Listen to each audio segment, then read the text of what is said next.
Dovrebbero seguire una graduatoria come tutti, perché mi sembra giusto. C'è gente che aspetta da tanti anni una casa dell'Ater. Le case prima ai padovani, riprendendo uno degli slogan del sindaco Bitonci. Ora a scandirlo sono i residenti di via Fratelli Carraro a Mortise. Qui 4 appartamenti di questi condomini Ater potrebbero andare alle famiglie dei rom di via Bassette, visto che il comune vuole sgomberare al più presto l'area abusiva. A rivelare le vie dove l'amministrazione vorrebbe collocare il clan Seferovic è stata l'ex assessore al sociale Alessandra Brunetti, cacciata dal sindaco poche settimane fa.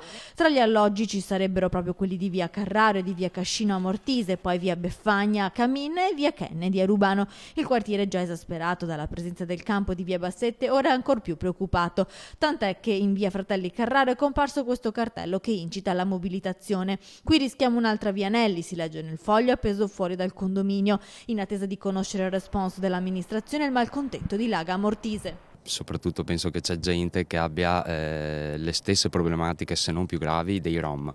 E il problema più grave secondo me è proprio questo. Sarà spiegare alla gente che è in lista d'attesa da parecchi anni la cosa. Secondo me la situazione qui è già preoccupante, nel senso che comunque nomadi ce ne sono già.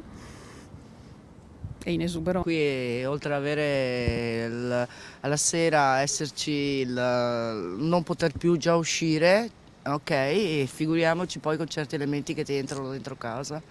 Se serve l'integrazione, perché non metterli?